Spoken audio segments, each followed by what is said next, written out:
which is arguably one of the biggest stories in the country right now. And the National Police Service now says that their initial report suggesting Albert Ojwang died by suicide while in police custody no longer holds. This is after the government post-mortem revealed signs of violence on his body. But Albert's journey from being arrested in his rural Homa Bay village to being declared dead in Nairobi's Central Police Station and his body ending up at City Mortuary has raised serious questions about just how his case was handled.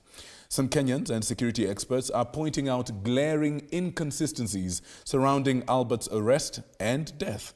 He had recently been accused of false publication over a post he shared on his X account, which reportedly angered a senior police officer. Joash Onsare with more details. The National Police Service has come out once again, clarifying on the death of blogger Albert Ojwang. In its statement to the public, the NPS confirms that initially it reported that the late Albert had committed suicide, but today's post-mortem exercise ruled out the suicide theory.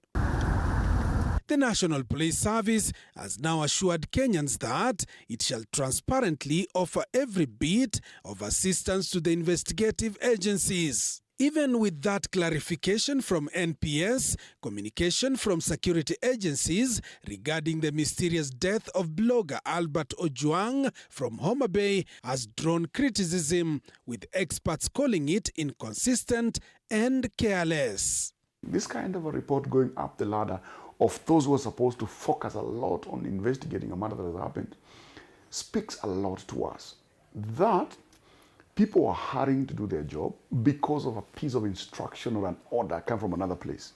So they want very fast to let that matter out of their hands to the next level without sitting down to do the details or follow through the procedure detail by detail for them to be able to unearth what requires to be unearthed for it to be able to use as a link here and there in the matter being investigated. Further highlighting the inconsistencies, police records show that Albert Ojwang was booked at Central Police Station, Nairobi at 21:35 hours on Saturday for false publication. However, while police claim that Ojwang fell ill at 03:13 hours on Sunday, a city mortuary log indicates that his body was received at 02:44 hours, nearly half an hour earlier.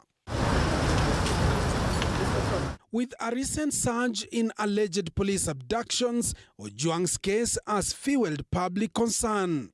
He was picked from his village in Kakoth, Homa Bay, transported to Nairobi, and within 24 hours was pronounced dead in police custody, raising serious concerns about law enforcement operations. It now comes up that the complainant of this matter is a senior police officer. And junior police officers are rushing to pick this person, and within 6 hours, the person has lost his life. That communicates a lot. That tells a lot. That goes back to the minds of many Kenyans, myself included, and speaks so much. Former National Police spokesperson Charles Owino criticized Inspector General Douglas Kanja's conclusion that Ojwang hit his head on the wall in a lone cell. Experts are now questioning how such a conclusion was reached, who witnessed this incident if he was alone. Most interesting of all this is that the OCS reported that our deceased brother was alone in a police cell and he knocked his head on the wall. They are not being witnesses. How then that therefore become that they can ascertain that he knocked his head on the wall for him to end up where he ended? That is theoretical. That is theory reporting. Now, this theory reporting basically means what? People don't want to do their job.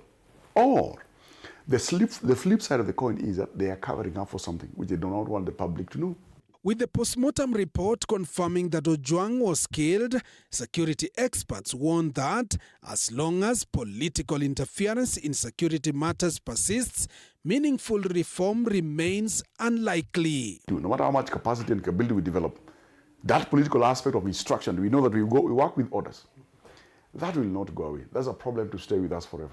Joash Onsare, TV 47, Nairobi.